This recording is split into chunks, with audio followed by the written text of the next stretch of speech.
what would you do differently, or what do you wish somebody would have told you day one when you were starting out as an educator?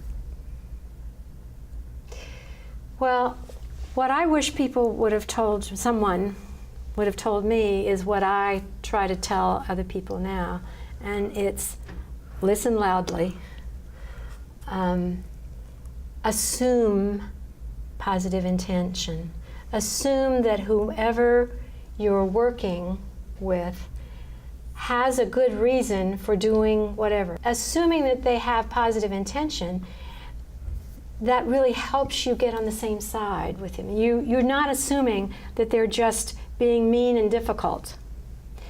A third thing I think I wish somebody had told me is don't respond to somebody who's coming to you with an emotional issue. I think of teachers who are angry with a kid, and or parents who are angry with a teacher, and I respond with, here's the policy, this is what we're going to do. I mean, it's like, yeah, that's the answer, but it's not communicating. You're not communicating with them. You have to understand where the parent's coming from and speak to that first. And if you don't speak to that, and we speak to it respectfully, you're going to have butting of heads, and you just make a lot of problems for yourself.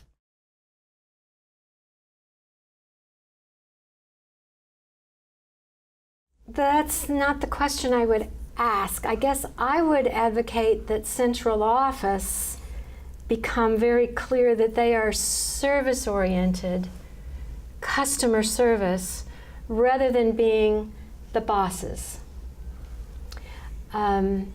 We see, and in our interviews, sometimes principals act like they have to do lots of workarounds, central office, and that is not an effective district.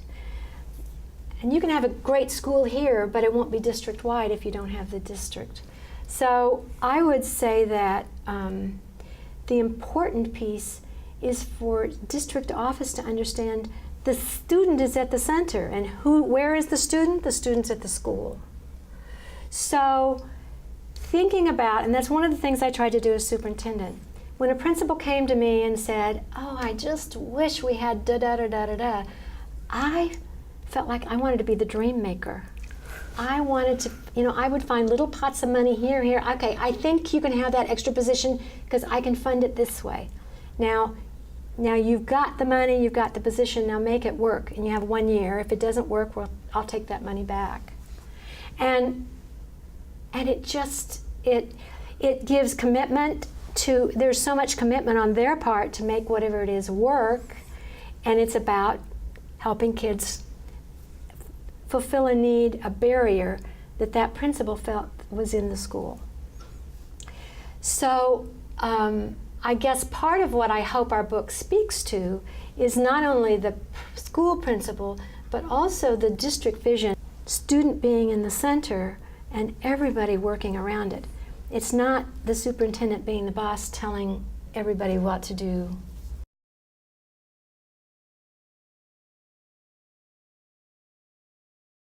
Teacher burnout is very real. Yes.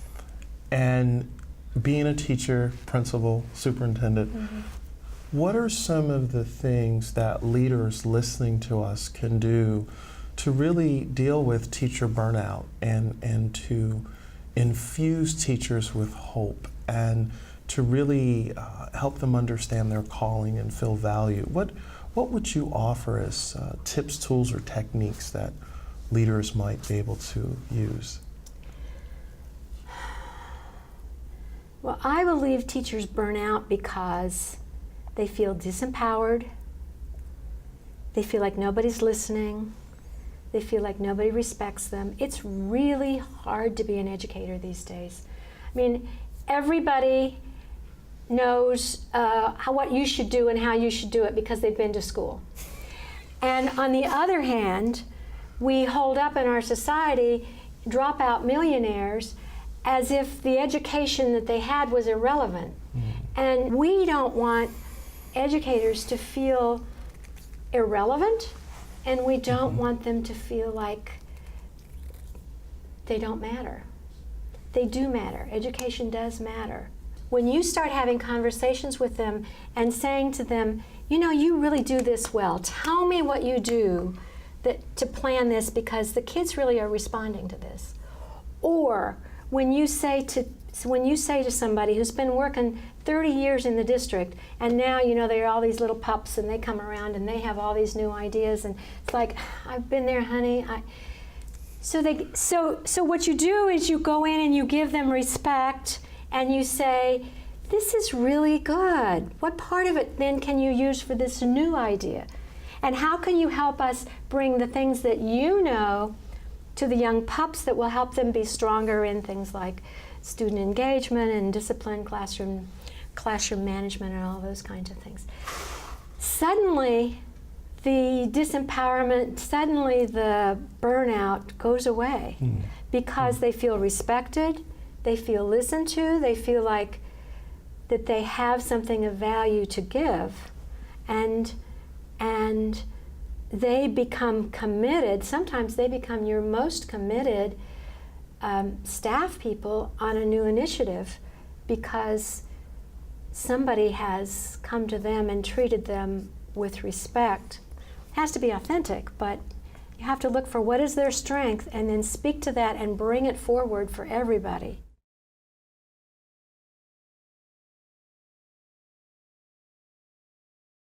I want to be remembered as a person who was an advocate, a very strong advocate for educator empowerment, not just teacher empowerment, but every educator really fulfilling their purpose and mission. I want to advocate for them stepping into and remembering and having the courage to be what they wanted to be for children when they came into education. Probably every single teacher who's a great teacher had a teacher themselves, and they want to be the person who's remembered. And I want to be remembered by educators of being a person who really helped them remember that and then step into it with authenticity this time and with confidence.